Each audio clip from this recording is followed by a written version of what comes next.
चल हो जा शुरू। केसरिया से मन जोगी हुआ रे, दिल झूमे देखो पतवारा हुआ रे, दिल झूमे देखो पतवारा हुआ रे। हर पल मनाओ केसरी त्योहार। विमल, बोलो जुबान Kesari. So the mandate is not 400. Now, mandate But the BJP's individual vote share after 10 years of anti-incumbency remains the same. it increases 2%. What does that tell you? For the first time since 1962, no political formation has had an alliance a seat share of 200 seats consistently in 3 Lok Sabha elections. BJP is the first party to get 3 consistently after 1962, back with over 250 seats, right? These are just the contrary sides. This is what the BJP is going to go to town with.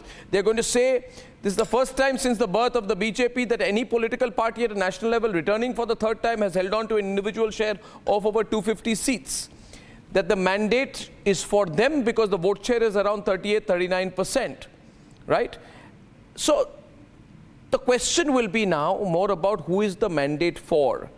And the Congress party, the BJP's argument will be, what are you celebrating? Because in terms of seat share and vote share, 2014 and 2019, this is the third worst performance of the Congress party since 1952. This is, let me put this in perspective. You see, the problem with the analysts right now is they're taking the baseline to be 2014, and this is compared to 2014 and 2019, we are doing much better. Agreed. But Shyam Parikh, reality is that this is the third worst performance for the Congress party nationally since independence. But they are seeing a victory in that, obviously, for realistic terms. How do you view it? Who is the mandate for? Louder, please, Saika. Clear Yeah. that Congress is still not ready for coming to power. That's a very clear message from the public, and they have to take it very seriously. The mandate is very clear that NDA and led by BJP should continue to rule, but both have been tempered and both have been given a warning to be under a sort of control rather than being unleashed. And I think this is the biggest message that we are seeing this results. That there is a very clear mandate on that count. And for Congress, I think it needs to look again that this is for the third term that they could not make it what they wanted. So whether we talk about anti-incumbency, they could not encash it. Probably they need to look at within and see how they can change. BJP needs to look at other factors, as in what it took for granted. Getting Congress people on board or neglecting certain issues, looking at arrogance in power, and so on.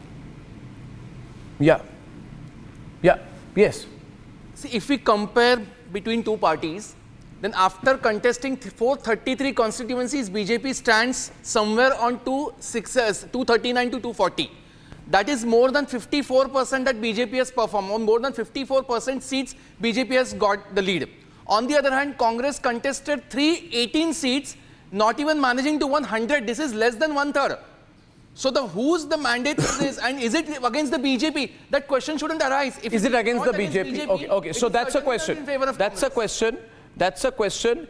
Is it against the BJP? We are hearing some news out here that Congress wants to reach out to BJD, JDU, TDP, LJP. They're trying to reach out to leaders outside the NDA and even within the NDA to bolster their position in the Lok Sabha. These are some reports coming out in Hindustan Times right now. That will be, Absolutely. How much? 40 seats. Will the Congress with 96, 97 seats make a bid for power, and should they? Should they? Why should that is the question right now. Should they?